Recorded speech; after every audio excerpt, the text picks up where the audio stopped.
The metal walls of Concordia Station hummed with the quiet vibration of 1,000 life support systems. Ambassador Sarah Chen stood before the tall observation window, watching the swirling clouds of Helios Prime far below. The gas giant looked peaceful from here, its storms moving in slow patterns that had existed for millions of years. She wished her mission could be as calm as those ancient winds.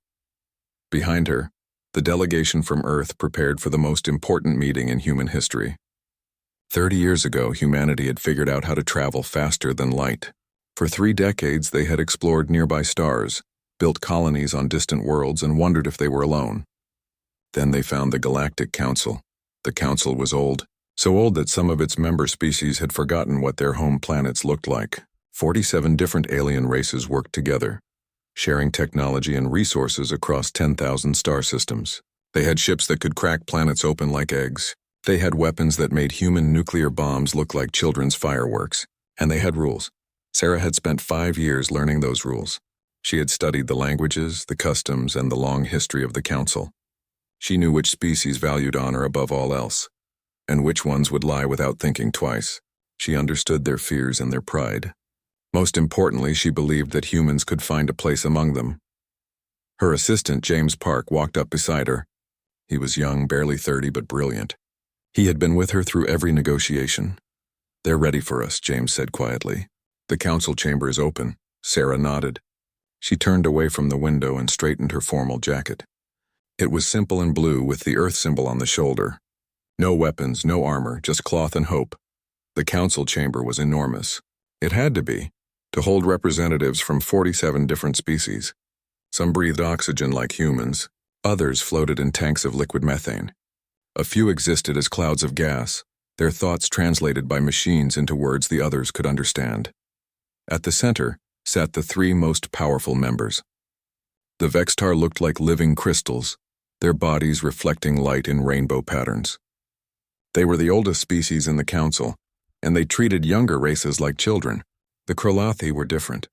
They moved as one mind across millions of bodies like ants, but far more intelligent. They valued efficiency and order above everything, and the Aryans were clouds of gas that lived in the upper atmosphere of giant planets. They were mysterious and rarely spoke directly.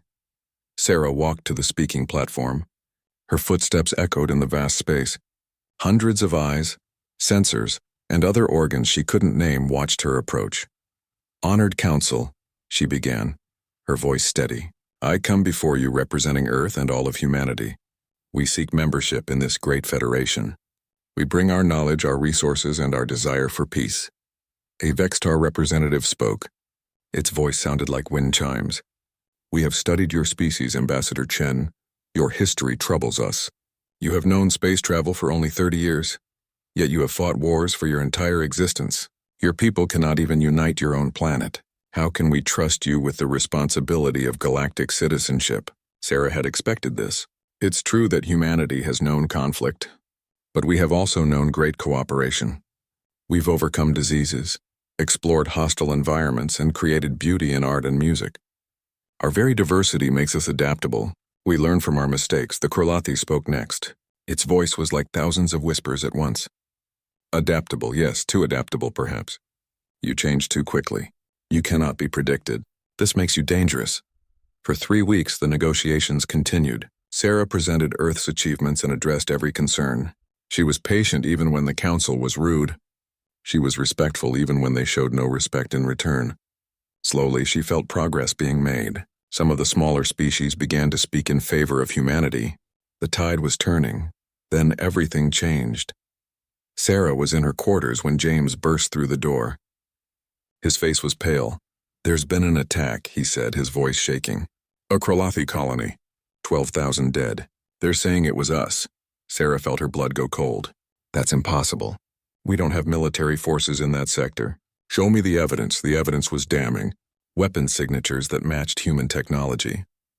Communications intercepts that seemed to show human military officers planning the attack. DNA evidence at the scene. It all pointed to a secret Earth operation, but Sarah knew it was fake. She could see the inconsistencies in the data. The language in the communications was wrong. The weapon signatures were too perfect. Someone had framed humanity and they had done it well.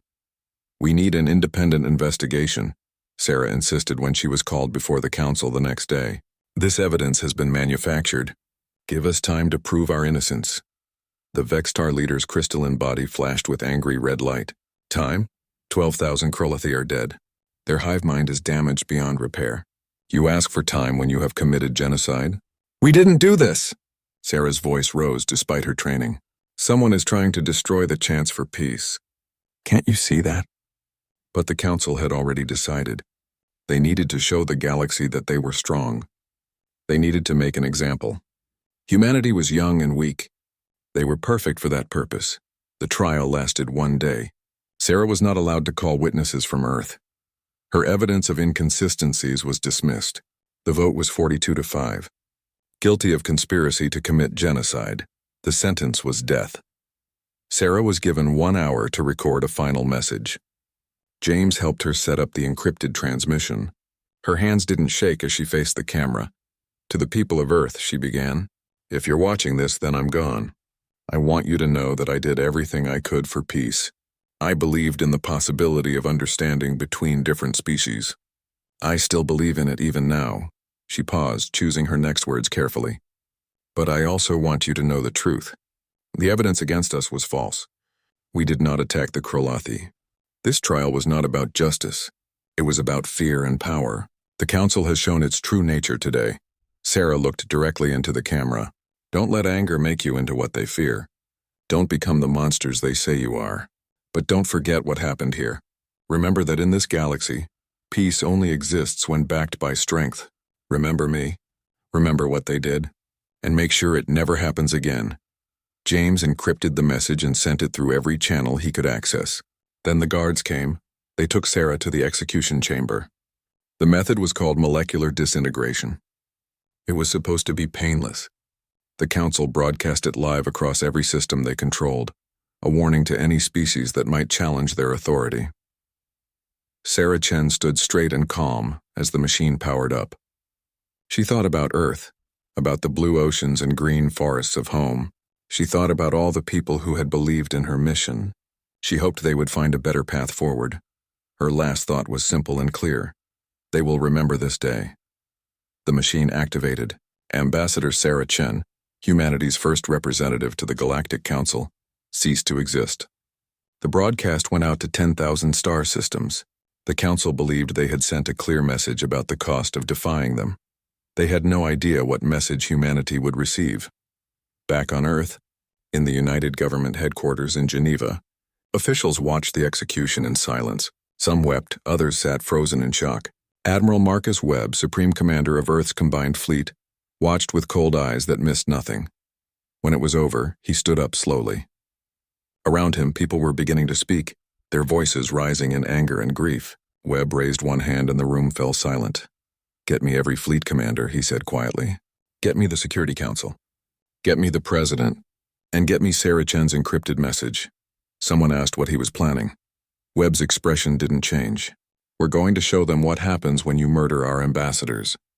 We're going to show them what humanity does to those who take our people and kill them for lies. We're going to war." The news reached Earth 3 hours after the execution. It traveled through quantum communication channels faster than light itself. By the time the sun rose over Geneva, every human being with access to a screen had seen Ambassador Sarah Chen die. The reaction was immediate and overwhelming. In Beijing, millions poured into the streets. In New York, the stock markets crashed as traders abandoned their posts. In Lagos, Mumbai, and São Paulo, people gathered in silence, watching the broadcast repeat over and over. Sarah Chen had been more than a diplomat. She had been a symbol of humanity's hopes for the stars, and now she was gone, killed by the very aliens she had tried to befriend. In the United Earth Government headquarters, the emergency session began at dawn. Representatives from every nation gathered in the Great Assembly Hall. For once, there were no arguments about trade disputes or territorial claims. Everyone had watched the same broadcast. Everyone had heard Sarah's final message. Admiral Webb stood at the podium, his uniform crisp despite the sleepless night. Behind him, screens displayed the evidence Sarah's team had compiled. The inconsistencies in the supposed attack, the impossible timing, the too perfect weapon signatures. Everything that proved the charges against humanity were lies. They framed us, Webb said, his voice carrying clearly through the silent chamber. They manufactured evidence, held a sham trial, and executed our ambassador before we could even respond. They broadcast it to the galaxy as entertainment. As a warning, he paused, letting the words sink in. The Galactic Council wants us to be afraid. They want us to accept our place as inferior beings in their ordered universe. They want us to bow down and beg for scraps from their table. Webb's hands gripped the podium. I propose we show them exactly what humanity does when threatened. I propose we declare war. The chamber erupted. Some delegates stood and cheered. Others shouted objections. The president of the United Earth government called for order, her voice barely audible over the chaos. The delegate from the Pacific Alliance stood. War? Against 47 species that control 10,000 star systems? Admiral, we have 12 colonies. They have weapons that can destroy planets. This is suicide. Webb nodded slowly. You're right. In a conventional war, we would lose. Our fleet would be destroyed in weeks, maybe days. Our colonies would be glassed. Earth itself might burn. He looked around the chamber, meeting the eyes of delegate after delegate. But I'm not proposing a conventional war. The Council thinks we're children playing with technology we don't understand. They think we're weak because we're young. They're wrong. Webb activated a hologram display. It showed the Council's territory, a vast web of connected systems. They're old and comfortable. They fight according to rules that have existed for thousands of years. But we know how to adapt. We know how to fight dirty. And we know how to make them pay for every single day they let Sarah Chen's killers go unpunished. The European Confederation representative spoke up. What exactly are you proposing, Admiral? Asymmetric warfare, Webb replied. Hit-and-run attacks, sabotage, psychological operations. We make them afraid to leave their home systems. We make every trade route dangerous. We show them that killing a human ambassador has consequences that will last for generations. He brought up another display, this one showing Earth's military capabilities. We already have the technology. Stealth ships that can slip past their sensors, drone weapons that require no crews, cyber warfare capabilities they can't imagine, and we have something they lost long ago. What's that? Someone asked. Webb's expression was grim. Anger, real, burning anger. Sarah Chen was one of our best. She believed in peace and they killed her for it. Every human being who saw that broadcast is ready to fight. That kind of motivation is worth 1,000 battleships. The debate raged for 6 hours. The usual divisions between nations seemed to melt away. Representatives who had spent years arguing about resource allocation now spoke with one voice. Sarah Chen's death had done what decades of political negotiation could not. It had united humanity. When the vote finally came, it was 347 in favor, 0 against, with 15 abstentions. The United Earth government formally declared what they called an eternal war against the Galactic Council. The declaration was carefully worded. This was not a war of conquest or expansion. Humanity did not seek to rule the galaxy or destroy alien civilizations. The war had 3 specific goals. First, dismantle the Galactic Council as a governing body. Second, bring every individual responsible for Sarah Chen's execution to justice.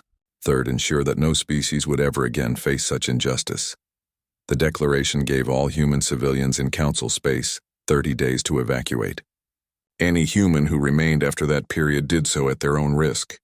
All trade agreements were void. All diplomatic channels were closed. The message was clear and simple. Humanity was coming. The Council's response came within hours. Their official statement was brief and dismissive. They called the declaration an emotional outburst from a grieving species. They pointed out that humanity controlled exactly 12 star systems, while the Council spanned 10,000. They offered humanity one final chance to submit and accept punishment for their supposed crimes. The unofficial response was laughter. In council chambers across the galaxy, representatives made jokes about the foolish humans. Some species offered to handle the problem themselves, competing for the honor of crushing humanity's tiny fleet. Others simply ignored the declaration entirely, considering it beneath their notice. Only a few voices urged caution. The Torvan, a species that had studied Earth for decades, warned that humans were dangerous when cornered. The Marath, who had observed human history, pointed out that humanity had survived countless wars through adaptation and innovation. But these voices were drowned out by the confident majority. The Council had been the dominant power in this sector of space for over 5,000 years. They had seen species rise and fall. They had crushed rebellions and absorbed entire civilizations. What could one young species possibly do to threaten them? They would learn the answer soon enough. On Earth, the 30-day evacuation period began. Ships that had been carrying trade goods were repurposed to rescue civilians. Families who had built lives on distant stations packed what they could carry and headed home. Some didn't want to leave. They had jobs, friends, lives in council space. But the government was clear. Any human who remained would become a target. Not everyone came back. 2,000 humans chose to stay, either because they didn't believe the war would really happen or because they had nowhere else to go. Earth noted their names and locations but could do nothing more to help them. While civilians evacuated, the military prepared. Admiral Webb worked 20-hour days, coordinating with commanders across every branch of service. Factories that had built commercial ships retooled for military production. Research labs that had studied peaceful applications of quantum technology turned their attention to weapons. Universities graduated their engineering students early and sent them to shipyards. The most controversial program was the Volunteer Initiative. Webb needed people willing to pilot suicide drones, to stay behind enemy lines with no hope of extraction, to undergo experimental augmentation procedures that might kill them. He expected a few thousand volunteers at most. Over 2 million people signed up in the first week. They came from every walk of life. Soldiers certainly, but also teachers, engineers, artists, and farmers. Young people who had grown up dreaming of the stars and old veterans who thought their fighting days were over. They all wanted the same thing. They wanted to make the council pay for Sarah Chen. Among the volunteers was Maya Chen, Sarah's daughter. She was 26 years old, a talented xenobiologist who had planned to follow her mother into diplomatic service. Now she stood in Admiral Webb's office, her application form in hand. "Your mother wouldn't want this," Webb said gently. She believed in peace. Maya's eyes were dry but hard. "My mother believed in justice. She believed that different species could coexist peacefully. The council proved her wrong. They killed her for trying. I'm going to make sure they regret that decision every single day for the rest of their existence." Webb studied her for a long moment. Then he signed the form. "Welcome to the Revenant program, Dr. Chen. I hope you know what you're volunteering for." "I do," Maya said. "I've read the mortality rates. I understand the augmentation procedures. I know I might not come back, but I'd rather die fighting than live knowing I did nothing while my mother's killers walked free." The 30 days passed quickly. As the deadline approached, Earth's fleets assembled in the outer solar system. They were smaller than the Council's mighty warships, but they were fast and they were ready. The crews had trained hard, learning tactics that the Council would never expect. On the final day, Admiral Webb broadcast one last message to the Council. His words were simple and direct. "You executed Ambassador Sarah Chen. You called it justice. You wanted to make an example of humanity. You wanted to show the galaxy that you are strong and we are weak." Webb's face filled the screen, his expression cold and determined. "You were wrong. From this moment forward, every member of the Galactic Council is a target." The first attack came at a Council mining station in the Kepler sector. The station had minimal defenses because it was deep inside Council territory, surrounded by thousands of friendly systems. No enemy had ever penetrated this far. No enemy had ever needed to. The station's sensors detected nothing unusual. Then 3 small ships appeared, moving too fast for the tracking systems to lock on.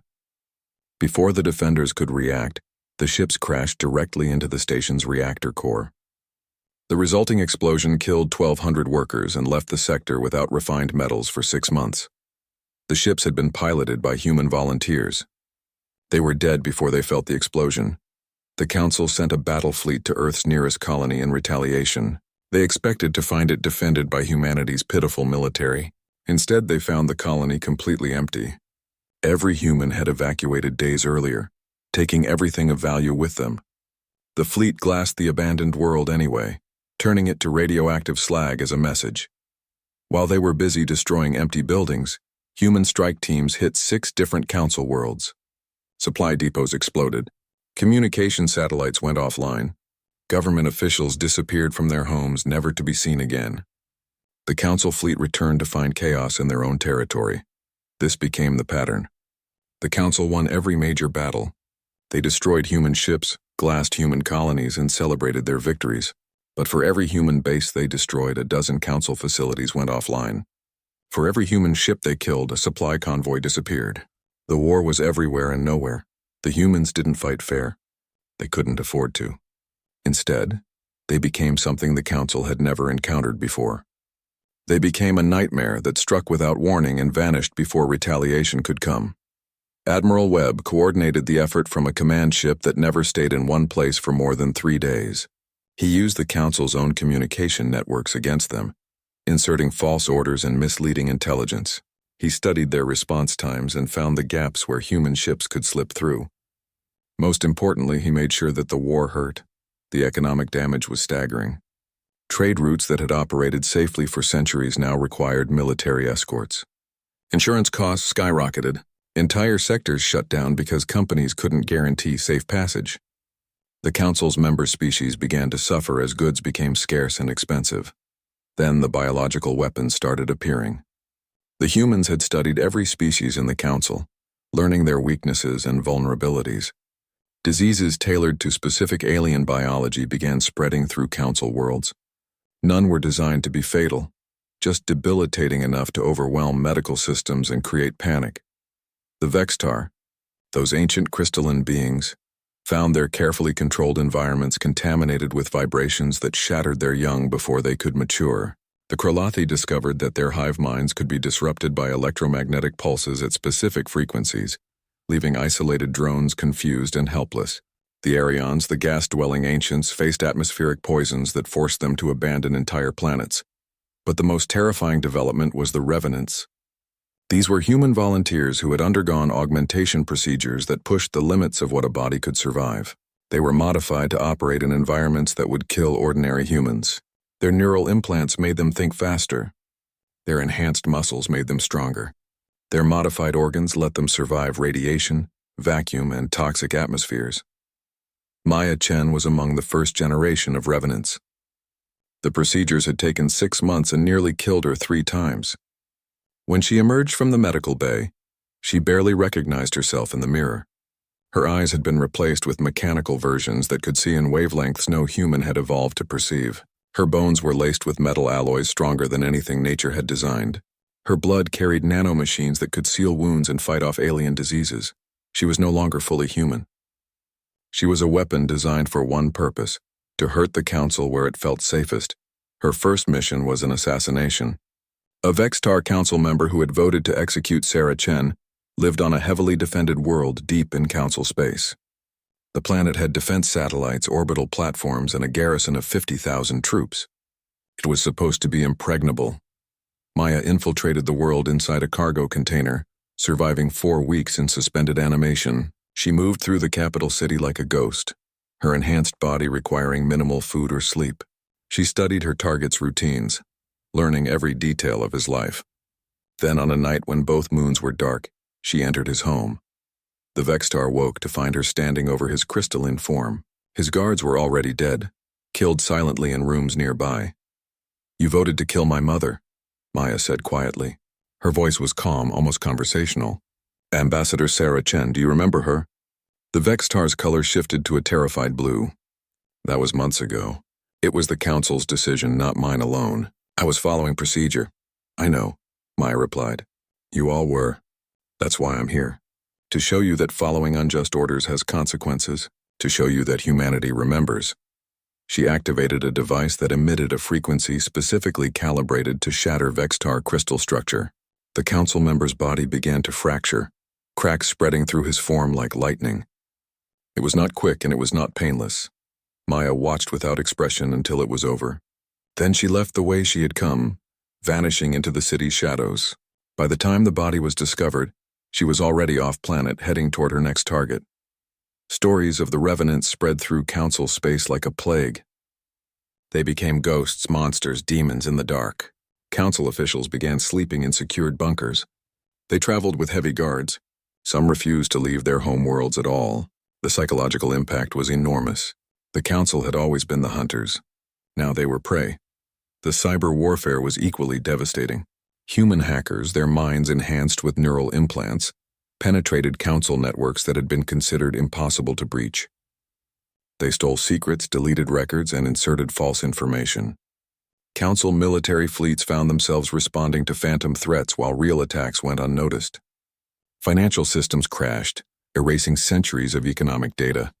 One hacker, known only as Ghost, managed to broadcast a message across every council communication channel simultaneously. The message was simple: a recording of Sarah Chen's execution followed by a list of names. Every council member who had voted for her death. Every official who had helped manufacture the false evidence. Every guard who had stood by while she died. Thousands of names, broadcast for the entire galaxy to see. The message ended with a single sentence in every council language: "We are coming for all of you." The council tried to mount coordinated responses, but humanity had learned to exploit the fractures in their alliance. Different species had different priorities and different fears. The humans played on these divisions, offering information to some species while attacking others. They spread rumors and suspicions, making council members distrust each other. Some of the smaller species began secretly negotiating with humanity. They hadn't wanted Sarah Chen executed in the first place. They had been bullied into voting with the majority. Now they saw a chance to break free from the council's control. They provided intelligence, safe harbors, and sometimes even military support. Admiral Webb welcomed these defections carefully. He knew some were genuine and others were traps. He used the genuine ones to gain advantages and fed false information through the traps. Every interaction was calculated to cause maximum disruption to the council's unity. 6 months into the war, the council had lost more ships to accidents and sabotage than to direct combat. Their economy was in shambles. Their member species were questioning the value of their protection. And every day, more names from Ghost's list died under mysterious circumstances. The council leadership called an emergency session. They needed to make a decisive move, something that would show the galaxy they were still in control. They assembled the largest fleet in their history, over 10,000 warships, and prepared to strike at Earth itself. They would end this war by cutting off the head of the snake. Admiral Webb learned of the plan through one of his intelligence sources. He studied the fleet composition and smiled coldly. The council was doing exactly what he had expected. They were thinking like the powerful empire they had always been, assuming that overwhelming force would solve their problem. They still didn't understand who they were fighting. Webb sent out orders across every human channel. The fleet heading to Earth would find no resistance there. Instead, they would find empty space and abandoned defenses, because while they were busy traveling to Earth, humanity would be striking everywhere else. 1,000 human ships would hit 1,000 different targets all at once across the entire span of Council territory. It would be the largest coordinated assault in human history. And it would show the Council the true cost of killing Sarah Chen. The message Webb sent to his fleet commanders was brief. They wanted to make an example of us. Let's return the favor. Show them what humanity does to those who hurt our people. Show them what eternal war really means. 15 years had passed since Sarah Chen's execution. An entire generation of humans had grown up knowing nothing but war. Children born after the declaration learned military tactics before they learned to read. Schools doubled as training facilities. Every factory, every farm, every research lab existed for one purpose: to support the war effort. Earth itself had changed. The blue and green world that Sarah Chen had loved was now covered in gray bunkers and defensive installations. 3 of humanity's 12 colonies had been destroyed completely, their atmospheres burned away by Council retribution weapons. The survivors lived underground or in sealed habitats, always ready to evacuate at a moment's notice. But the Council was suffering too. Their economy had collapsed under the strain of constant warfare. Trade between member species had dropped to almost nothing because no ship was safe. Entire civilizations that had thrived for thousands of years were now barely surviving. The cost of military operations drained resources that should have gone to healthcare, education, and infrastructure. More than economics had changed. The Council itself was fracturing. 7 species had withdrawn their membership entirely, declaring neutrality and isolating themselves from the conflict. Others remained only because they feared what humanity would do if they abandoned their allies. The trust and cooperation that had held the Council together for millennia was gone, replaced by suspicion and resentment. The original council members who had voted for Sarah Chen's execution were all dead now. Some had died in combat. Others had been assassinated by revenants. A few had simply given up and taken their own lives rather than live in constant fear. Their replacements were younger beings who remembered the old days of peace and prosperity, with something close to nostalgia. Admiral Marcus Webb was an old man now. His hair had gone white years ago. His hands shook when he was tired, but his mind was still sharp, and his determination had never wavered. He commanded the war from a bunker deep beneath what used to be Geneva, coordinating attacks across 1,000 light-years with the same cold precision he had shown on day one. His office walls were covered with maps and casualty reports. Human losses were staggering. Over 200 million dead, military and civilian combined. But council casualties were worse. The asymmetric warfare that humanity had pioneered was devastating to an enemy that controlled so much territory. Every system they held was a potential target. Every ship, every station, every planet required constant protection. Maya Chen stood across from Webb's desk, waiting for her next assignment. She was 41 years old but looked both younger and older at the same time. The augmentations had preserved her body, but the years of killing had aged her soul. She was the most successful revenant in the program, with 37 confirmed assassinations. She was also the loneliest person Webb had ever known. "We received a communication," Webb said, sliding a data chip across his desk. "From the council. Well, from what's left of it. They want to talk about ending the war." Maya's expression didn't change. "A trap?" "Possibly. But I don't think so." The message came through a young Torvan diplomat named Threll. "We've been monitoring him for years.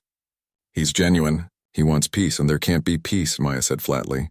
"Not while any of the ones responsible still live." Webb nodded slowly. "They're all dead, Maya.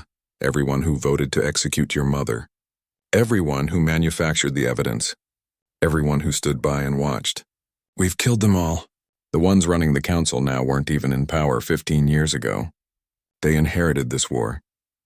"Then they inherited the responsibility for it," Maya replied. "The council as an institution still exists. Until it's completely dismantled, we haven't achieved our war goals." Webb studied her carefully. "Do you remember why we started this war?" "Not the official reasons. The real reason. We wanted justice for Sarah Chen. We wanted to make sure no other species would face the same injustice. Do you think your mother would recognize what we've become?" For the first time, Maya's cold expression cracked slightly. "My mother is dead because she believed in peace. She believed different species could coexist. The council proved her wrong." "No," Webb said quietly. "The council proved that injustice exists. But we've spent 15 years proving that your mother was right about something else. We've shown that violence only breeds more violence. We've become the very thing she dedicated her life to preventing." Maya stood silent for a long moment. Then she picked up the data chip. "What does Threll want?" "A meeting. Neutral location. No weapons, no fleets, just representatives from both sides. He says the new council is prepared to offer reparations, admission of wrongdoing, and a complete restructuring that would give humanity a permanent seat with veto power." "They could have offered that 15 years ago," Maya said bitterly, "before millions died." "They weren't scared enough 15 years ago," Webb replied. "Now they are. The question is whether we're fighting for justice anymore or just revenge." Maya looked at the data chip in her hand. She thought about her mother, about the idealistic diplomat who had believed so strongly in peace. Then she thought about the 37 beings she had killed, each one dying terrified and alone. She thought about the millions who had died on both sides, all because of one unjust execution. "Where does he want to meet?" she asked finally. Webb smiled grimly. "Concordia Station, where it all began. The station is a ruin now, destroyed in one of the early battles. But it's symbolic. Both sides can access it. Neither side controls it." "And you want me to go," Maya said. It wasn't a question. "I want you to come with me," Webb corrected. "You're Sarah Chen's daughter. You fought this war from the beginning. You have a right to be there when we decide how it ends. If it ends," Maya closed her eyes. She was so tired. 15 years of killing, of living in constant danger of being more weapon than woman. Part of her wanted nothing more than for it to end. But another part, the part that had watched her mother die, wanted to keep fighting forever. "I'll go," she said finally, "but I'm not promising anything. If this Threll is genuine, I'll listen. If it's a trap, I'll kill him myself. Webb nodded. Fair enough. We leave in 3 days. And Maya, bring your weapons. This is still a war zone. The news of the meeting spread quickly through both human and council space. Reactions were mixed. Some humans saw it as a betrayal, abandoning the fight before complete victory. Others saw it as a chance to finally end the suffering. Among council species, the response was similarly divided. Some wanted peace at any cost. Others wanted humanity completely destroyed. Threll prepared for the meeting with nervous energy. He was young for a diplomat, barely old enough to remember the time before the war. His entire adult life had been spent trying to undo the damage his predecessors had caused. He had studied Sarah Chen's diplomatic work, learning everything he could about the woman whose death had started this nightmare. He knew what the humans had suffered. He also knew what his own people had endured. The war had no winners, only survivors.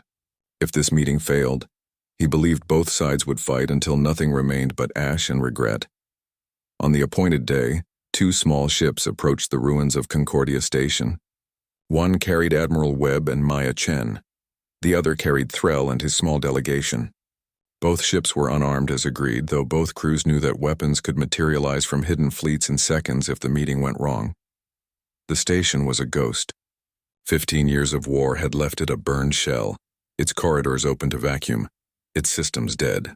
But one small section had been pressurized and lit for the meeting. In the center was a simple table and chairs, nothing like the Grand Council chamber that had once stood here. Webb and Maya arrived first. They wore simple uniforms with no weapons visible, though Maya's body itself was a weapon that no scanner could detect. They sat and waited. Threll entered with 2 aides. He was smaller than Maya had expected, his scaled skin marking him as Torvin. His eyes were large and dark, adapted for the dim light of his home world. He moved carefully, showing no threat. Admiral Webb, Commander Chen, thank you for coming. His voice was soft, translated through a device that rendered it in perfect English. Webb nodded curtly. Maya said nothing, her augmented eyes studying Threll for any sign of deception. Threll sat across from them. I know what you're thinking. That this is too late. That too many have died. That words can't undo 15 years of war. He paused. You're right. Nothing I say here can bring back the dead or heal the wounds we've all suffered. Then why are we here? Maya asked coldly. Threll met her gaze steadily. Because I wasn't even alive when your mother was executed. Because most of the council members who voted for her death are dead now. Because entire generations on both sides have grown up knowing nothing but war. And because if we don't find a way to stop this, there won't be anything left worth fighting for. The silence in the meeting room stretched for a long moment. Through the broken viewports of Concordia Station, the gas giant Helios Prime swirled below them, unchanged by the war that had consumed the galaxy above it. Maya stared at Threll, trying to decide if she believed him. You're right that you weren't alive, she said finally. But the system that killed my mother still exists. The council still stands. Until it's completely destroyed, how can we trust that this won't happen again? To us or to some other young species that dares to ask for equality? Threll nodded slowly. I understand your concern. That's why we're not here to defend the old council. We're here to propose something entirely new, a complete restructuring. The old council was ruled by the oldest and most powerful species. They made decisions for everyone and expected obedience. That system failed. It produced the injustice that killed Ambassador Chen. He pulled up a holographic display showing a proposed government structure. The new council would be different. Every member species, regardless of age or power, would have an equal vote. No single species or coalition could dominate, and humanity would have a permanent seat with veto power over any decision that affects your people. Admiral Webb leaned forward, studying the proposal. Who decides what affects humanity? We could veto everything if we interpret it broadly enough. You could, Threll agreed. That's the point. We're giving you the power to prevent another Sarah Chen. The power to protect yourselves and others from unjust decisions. We're admitting that the old system was broken and that humanity paid the price for that failure. Maya shook her head. It's not enough. You're offering us a seat at the same table where my mother was condemned. You're asking us to join the organization that murdered her. How can you not see the problem with that? I do see it, Threll said quietly. That's why we're also offering full reparations. Financial compensation for every human life lost. Assistance rebuilding your destroyed colonies. access to council technology and resources, and most importantly, a formal admission of wrongdoing that will be taught to every young being in council space. Sarah Chen's story will become part of our history, a reminder of what happens when power is abused. You want to turn my mother into a lesson? Maya said, her voice sharp. A cautionary tale to make yourselves feel better about what you did. I want to make sure it never happens again, Thrall replied firmly. Your mother believed in peaceful coexistence between species. She died for that belief. If we continue this war until one side or both are extinct, then her death meant nothing. But if we can build something better from the ashes of this conflict, then maybe, just maybe, her sacrifice will have meaning. Maya felt something crack inside her. For 15 years she had been so certain of her purpose. Kill the ones responsible, destroy the council, make them pay. But now she was faced with someone who hadn't been responsible, who genuinely seemed to want peace, who was offering everything humanity had demanded, and she didn't know what to do. Admiral Webb spoke into the silence. Your offer is generous, Thrall, but Commander Chen raises a valid concern. If we accept this proposal, we're legitimizing the system that killed Sarah Chen. We're saying that the council can murder our ambassadors and make it right with apologies and money. That sets a dangerous precedent. What would you propose instead? Thrall asked. Webb was quiet for a moment, thinking. Then he said, a ceasefire. Not peace, not yet. We suspend military operations for one human generation. 25 years. During that time, the new council implements its reforms. Humanity gets full observer access to verify compliance. Any sign of the old corruption? Any hint of the attitudes that led to Sarah Chen's death, and the war resumes immediately. He leaned back in his chair. After 25 years, if the reforms have held and genuine change has occurred, we can discuss permanent peace. But until then, humanity reserves the right to continue this war if necessary. We called it an eternal war, we meant it. Thrall considered this. 25 years of probation. You'll be watching everything we do, waiting for us to fail. Yes, Webb said bluntly, because we've learned that trust must be earned. Your predecessors had our trust. They murdered our ambassador. You're asking us to trust you now. Prove you deserve it. Thrall looked at his aides, then back at Webb and Maya. I accept your terms. A ceasefire for 25 years. Full observer access for humanity. Complete transparency in our reforms. And if we fail, if we show any sign of reverting to the old ways, the war continues. He stood and offered his hand in the human gesture of agreement. Webb stood and shook it firmly. Maya remained seated, her expression unreadable. Commander Chen, Thrall said, looking at her directly, I know you have no reason to believe me. I know that nothing I say can bring your mother back or undo the pain you've experienced. But I promise you this. I will spend the next 25 years proving that the new council is different. That we've learned from our mistakes. That your mother's death, as terrible as it was, led to genuine change. Maya stood slowly. She didn't offer her hand. My mother believed in diplomacy. She believed different species could coexist peacefully. She was murdered for that belief. Her voice was steady but cold. I've spent 15 years killing the ones responsible. Now you tell me they're all dead, and you want peace. She walked to the broken viewport and looked out at Helios Prime. I'll accept the ceasefire, but I won't forgive. I'll watch everything you do, every decision you make, every reform you implement. And if I see even a hint of the injustice that killed my mother, I'll come for you personally, not your predecessors, not some distant official. You, Thrall. Do you understand? Thrall nodded. I understand, and I accept that responsibility. If the new council fails, I should face the consequences. That's what accountability means. The meeting concluded with the basic terms agreed upon. Both sides would withdraw their military forces to their respective territories. Humanitarian aid would be exchanged. Communication channels would reopen, and humanity would begin its long watch, waiting to see if the council could truly change. As they prepared to leave, Thrall stopped Maya one last time. I've read your mother's diplomatic reports. All of them. She was brilliant. She understood species psychology better than anyone I've ever studied. She would have made an incredible council member if we had given her the chance. Maya looked at him for a long moment. She would have, but you killed her instead. Remember that every day for the next 25 years. Remember what the old council destroyed, and make sure the new council never forgets. Both ships departed Concordia Station, heading back to their respective territories. The news spread quickly through human and council space. Reactions were mixed on both sides. Some celebrated the end of hostilities. Others felt betrayed, believing that only total victory would suffice. But the ceasefire held. On Earth, Admiral Webb called a press conference. Standing before cameras that broadcast to every human colony, he spoke about the ceasefire and what it meant. "This is not peace," he said clearly. "This is a test. The Council has 25 years to prove they've changed. We will be watching every moment of those years, and if they fail, we will resume the war with everything we have." He paused, looking directly into the cameras. "We started this war because they murdered Ambassador Sarah Chen. We called it an eternal war because we meant to fight until justice was achieved. That hasn't changed. Justice delayed is not justice denied. We will see this through however long it takes." The war had officially ended, but its shadow stretched far into the future. Humanity began the long process of rebuilding their destroyed colonies. The military remained on high alert, ready to resume combat at a moment's notice. Research into new weapons and technologies continued. The war might be suspended, but humanity was not about to let down its guard.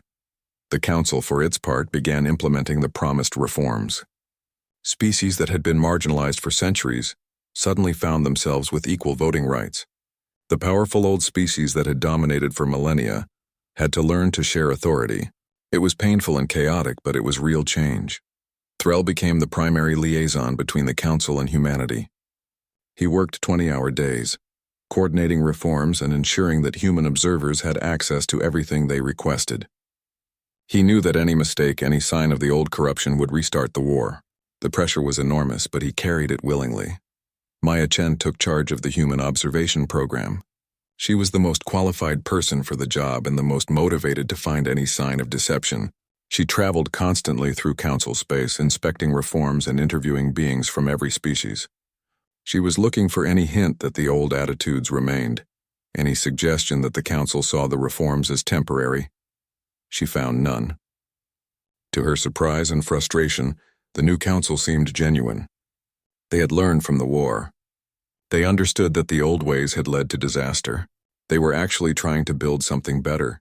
Still, Maya didn't let down her guard. She remembered her mother too clearly. She remembered the broadcast of her execution. She remembered 15 years of killing. Forgiveness was not something she could offer, even if peace was possible. 5 years into the ceasefire, a monument was unveiled on Earth.